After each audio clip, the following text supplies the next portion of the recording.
ನೀವು ಯೋಗ ಶಿಬಿರದ 6 ಗಂಟೆಗೆ ಅಂತ ಹೇಳಿದ್ರು ನಮಗೆ. 6 ಗಂಟೆ ಹೇಳಿದ್ರು ಮೋಸ್ಟ್ಲಿ ಅವರೆಲ್ಲ ಎಲ್ಲ ಯೋಗ ಶಿಬಿರದವ್ರದ್ದೆಲ್ಲ ಭಾಳ ಶಿಸ್ತಿರ್ತಾರೆ ಅನ್ಕೊಂತ ಹೇಳಿ ನಾನು 5:55 ಬಂದಿದ್ದೀನಿ. ಬಂದರೂ ಇನ್ನೂ ಯಾರೂ ಇರಲಿಲ್ಲ.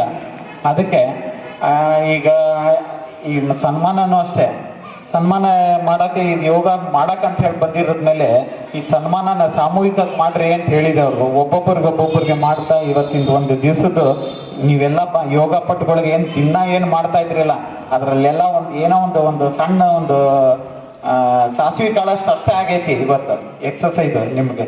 ಅದಕ್ಕೆ ಅದನ್ನ ಗಿನ್ಮಾನ ಎಲ್ಲ ಈಗ ಅದನ್ನ ಇಟ್ಕೊಳಕ್ ಬಿಡ್ರಿ.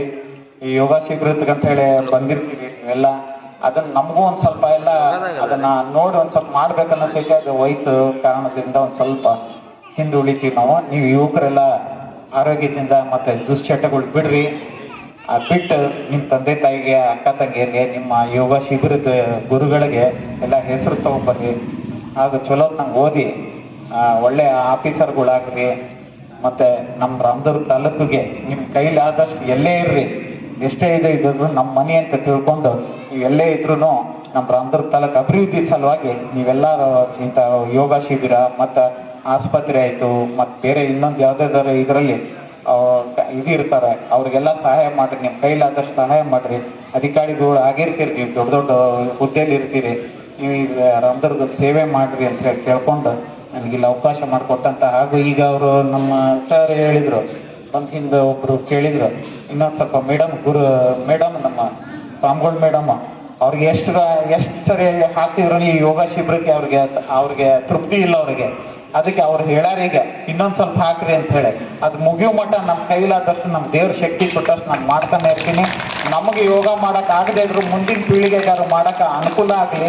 ಅದು ಕೊಟ್ಟೂರು ಸರ್ ಅವ್ರದ್ದು ಒಂದು ಕೂಸು ಅದು ದೊಡ್ಡದಾಗಿ ಬೆಳೆದು ಹೆಮ್ಮರವಾಗಲಿ ಅಂತ ಹೇಳಿ ಕೇಳ್ಕೊಂಡು ನಿಮ್ಗೆಲ್ಲರಿಗೂ ಅವಕಾಶ ಇದು ಆ ಯೋಗ ಶಿಬಿರನ ಇದನ್ನ ಗುರುಗಳಾದ ಕೊಟ್ಟೂರು ಗುರುಗಳವ್ರಿಗೆ ನಾನು ಧನ್ಯವಾದ ಅರ್ಪಿಸ್ತೀನಿ. ಅವರು ಯಾವುದೋ ಆಸೆ ಇಲ್ಲದೆ ಅವರ ಇದಕ್ಕೆ ಅವ್ರೇನು ಕಾಣಿಕೆನೇ ನಾನು ಉದ್ಘಾಟಕ್ಕೆ ಬಂದಿದ್ದೆ ಭೂಮಿ ಪೂಜೆಗೆ.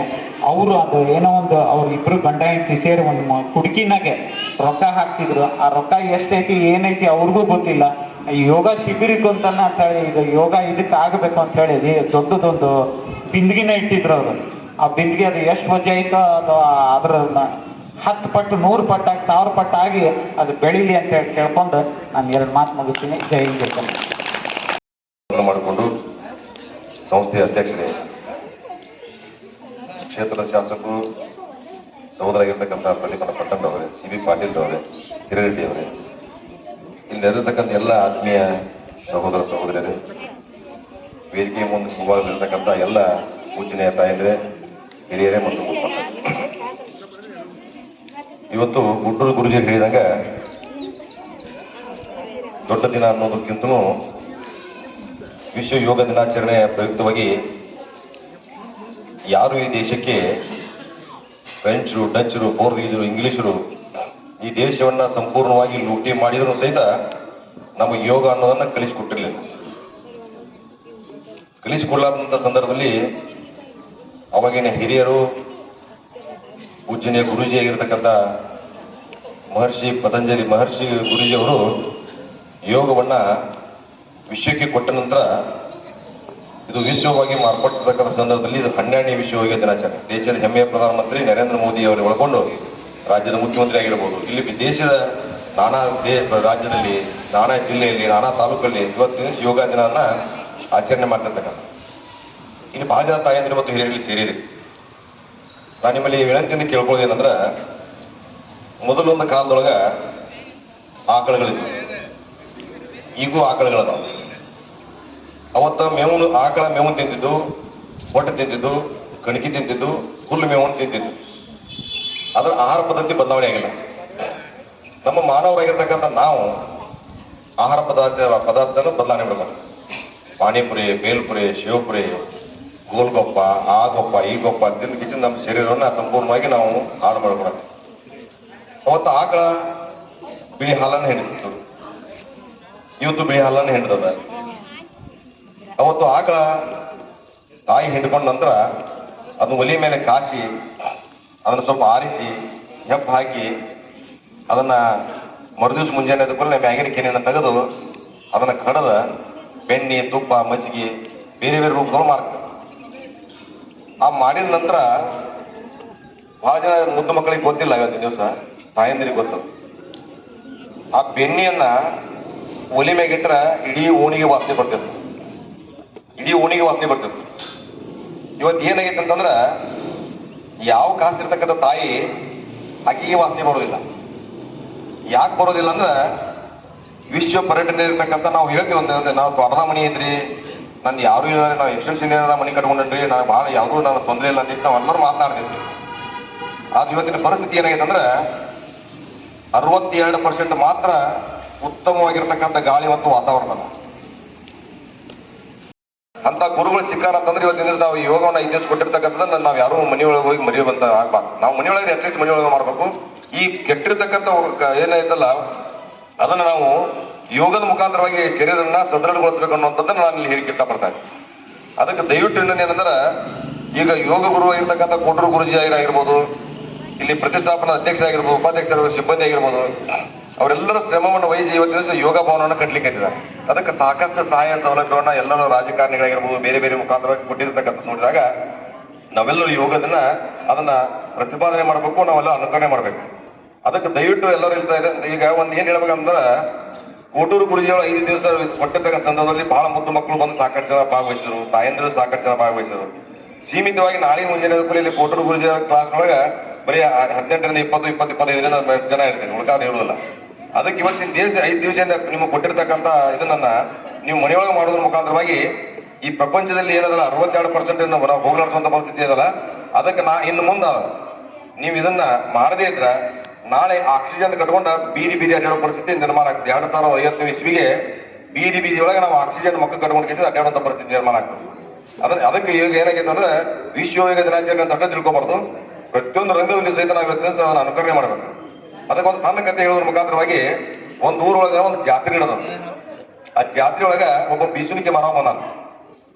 ಬೀಸುಣಿಕೆ ಮಾರಕ್ ಬಂದಾನ. ಬೀಸುಣಿಕೆ ಮಾರವ ಅವ ಹೇಳ್ತಾನ ಏನಂತಂದ್ರ ಒಂದು ಬೀಸುಣಿಕೆಗೆ 5 ರೂಪಾಯಿ, 3 ಬೀಸುಣಿಕೆ ತಗೊಂಡ್ 10 ರೂಪಾಯಿ ಅಂತ ಹೇಳ್ತಾನ. ಒಬ್ಬ ಯಜಮಾನ್ ಹೋಗ್ತಾನೆ ಮನೆಯೊಳಗೆ ಒಂದು ಹೆಂಡತಿ, ಒಂದು ಗಂಡ, ಹೆಂಡತಿ, ಒಂದು ಮಗು ಇರ್ತಾರ. ಬೀಸುಣಿಕೆ ತಗೊಂಡ್ ಹೋಗ್ತಾನ ಮನೆಗೆ. 5 ರೂಪಾಯಿಗೆ 1, 10 ರೂಪಾಯಿಗೆ 3 ಬೀಸುಣಿಕೆ ತಗೊಂಡ್ ಹೋಗ್ತಾನೆ. ಹೆಂಡತಿ ಹೇಳ್ತಾನ, ನಾನು ಇವತ್ತಿನ ದಿವಸ 3 ಬೀಸುಣಿಕೆ ತಂದನಿ, ಬ್ಯಾಸಿಗೆ ಹೆಂಗಾದ್ರು ಮಳೆ ಸರಿಯಾಗಿ ಆಗ್ತಾ ಇಲ್ಲ, 3 ಬೀಸುಣಿಕೆ ತಂದ್ರೆ ಹೆಂಡತಿ ಚಾ ಮಾಡಕ್ ಹೋಗ್ತಾಳ. ಆ ಚಾ ಮಾಡ್ಕೊಂಡು ಬರ್ಬಿಡೋದು ಆ ಬೀಸುಣಿಕೆಯನ್ನ ಬೀಸ್ಕೊಳಕ್ ಚಾಲು ಮಾಡ್ತಾನ. ಬೀಸ್ಕೊಳಕ್ ಚಾಲು ಮಾಡಿದಾಗ ಆ ಬೀಸುಣಿಕೆ ಒಂದೊಂದು ಪಕ್ಕಳಿಗಳು ಅದನ್ನ ಬಿಚ್ತಾನ. ಬಿಚ್ಚಿದ ನಂತರ ಬೀಸ್ಕೊಳಕ್ ಚಾಲು ಮಾಡ್ತಾನ. ಒಂದೊಂದು ಪಕ್ಕಳಿಗಳ ಬಿಚ್ಚಿ ಕೆಳಗೆ ಬೀಳ್ತಾವ.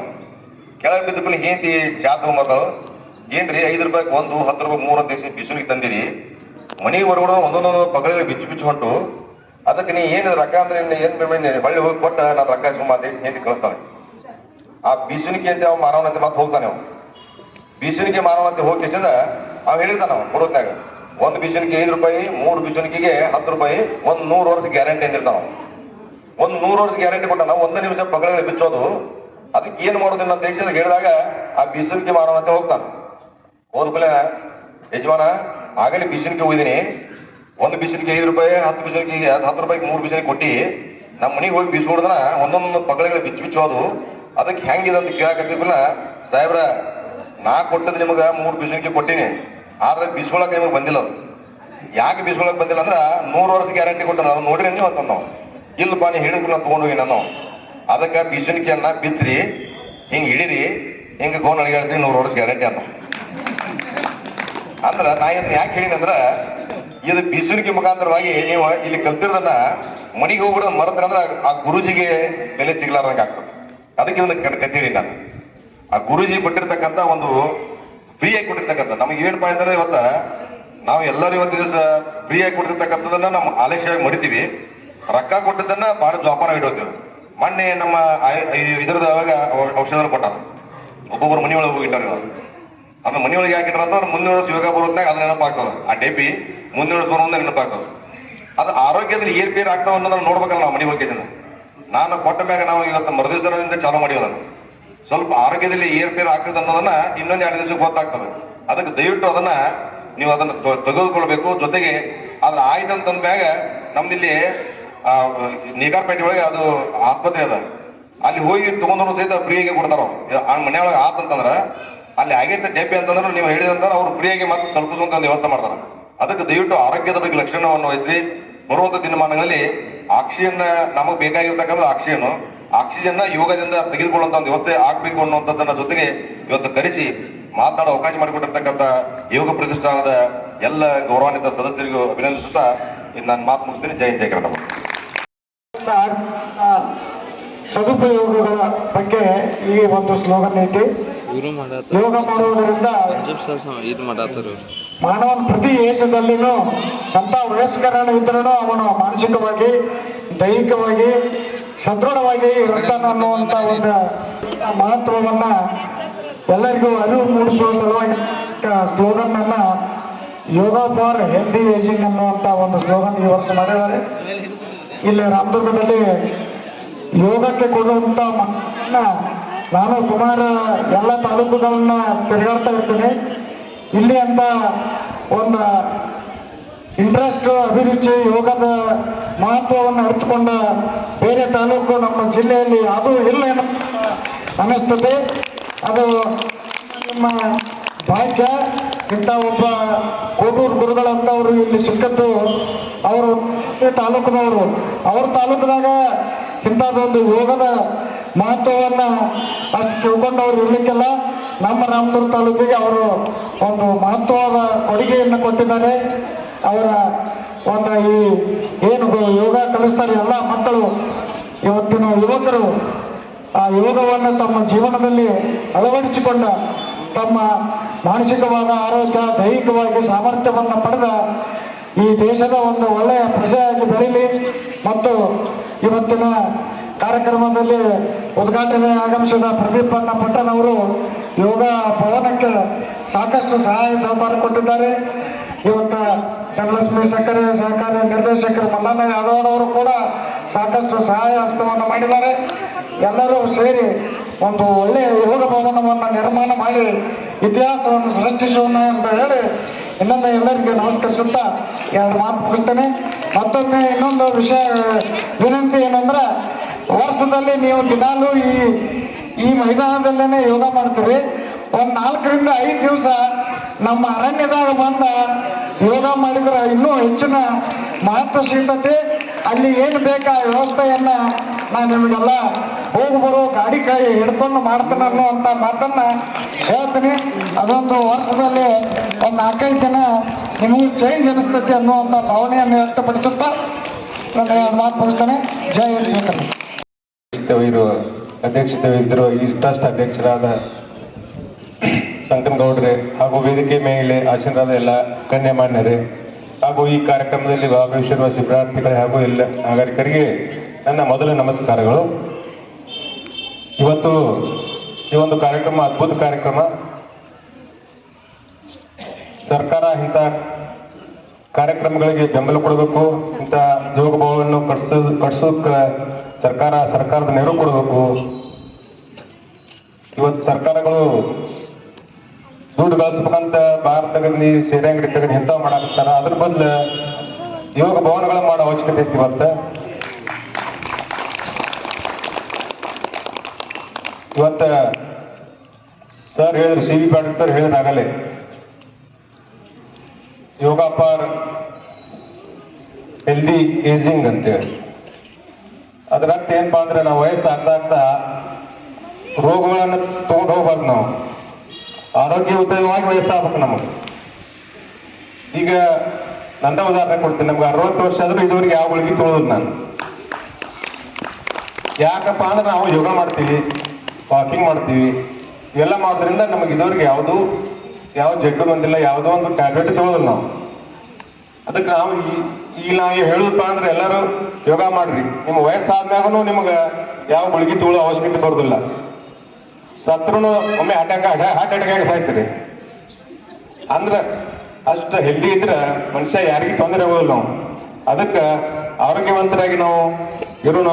ಪ್ರತಿಯೊಂದು ಈ ಒಂದು ಏನು ಯೋಗ ಭವನವನ್ನ ಏನು ಕೋಟ್ರು ಸರು ಮತ್ತು ಸಂತನಗೌಡರಾಗಲಿ ಅವರ ಸಮಿತಿಯವರಾಗಲಿ ಬಹಳ ಕಷ್ಟಪಟ್ಟ ಒಂದು ಯೋಗ ಭವನವನ್ನ ಮಾಡಿದ್ದಾರೆ. ಆ ಯೋಗ ಭವನಕ್ಕೂ ಆಗಲಿ ಮಲ್ಲಣ್ಣ ಯಾದವ್ ಅವರು ಹೇಳಿದ್ರು ಹಾಗೂ ಪ್ರತಿಪನ್ನ ಅವರು ಹೇಳಿದ್ರು ಸರ್ಕಾರದಿಂದ ಸಹಾಯ ಕೊಡಿಸಿದ್ದೇವೆ, ಇನ್ನೂ ಕೊಡಿಸ್ತೀವಿ ಅಂತ ಹೇಳಿದ್ರು. ಅವರಿಗೆ ನಾವು ಎಲ್ಲರೂ ಈ ಸಂದರ್ಭದಲ್ಲಿ ಧನ್ಯವಾದ ಹೇಳಬೇಕು. ಅದೇ ರೀತಿ ನಾವು ಎಲ್ಲರೂ ಸೇರಿ ಮುಂದಿನ ದಿನಗಳಲ್ಲಿ ಯೋಗ ಒಂದು ಭವನವನ್ನು ದೊಡ್ಡ ಪ್ರಮಾಣದಲ್ಲಿ ಎಲ್ಲರೂ ಸೇರಿ ಬೆಳೆಸೋಣ, ಇನ್ನು ಹೆಚ್ಚಿನ ಜನ ಯೋಗ ಕಾರ್ಯಕ್ರಮಕ್ಕೆ ಸೇರೋಣ ಅಂತ ಹೇಳ್ತೀನಿ. ಯೋಗ ಇವತ್ತು ನಾನು ಮೊದಲೇ ಅಟೆಂಡ್ ಆಗ್ತಿದ್ದೆ, ಈಗ ಅಟೆಂಡ್ ಆಗೋಲ್ಲ, ಅದನ್ನ ಮನೇಲಿ ಮಾಡ್ತೀನಿ. ನಾನು ಯೋಗ ಕೊಟ್ಟರು ಸರ್ ಕಲಿಸಿದ್ದನ್ನ ಯೋಗಗಳನ್ನು ಮನೇಲಿ ಮಾಡ್ತೀನಿ. ಬರೋದಿಲ್ಲ ಅಂದ್ರೆ ಅರ್ಥ ನಾವು ಬರೀ ಹೇಳಕ್ಕಷ್ಟೇ ನಾವು ಯೋಗಕ್ಕೆ ಬರ್ರಿ ಅಂತ ಹೇಳ್ತಾರಪ್ಪ ಅನ್ನತ್ತೀವಪ್ಪ ಹೋಗ್ಬಿಡ್ರಿ. ನಾವು ಮನ್ಯಾಗ ಮಾಡ್ತೀವಿ, ಯೋಗ ಮಾಡ್ತೀವಿ, ಅದು ಇದಕ್ಕಷ್ಟೇ ಅಟೆಂಡ್ ಆಗೋಲ್ಲ. ಆದ್ರಿಂದ ದಯಮಾಡಿ ಎಲ್ಲರೂ ಯೋಗ ಮಾಡ್ರಿ. ಯೋಗದಿಂದ ನಿಮ್ಮ ವಯಸ್ಸು ಆರೋಗ್ಯದಿಂದ ಮುಂದುವರಿ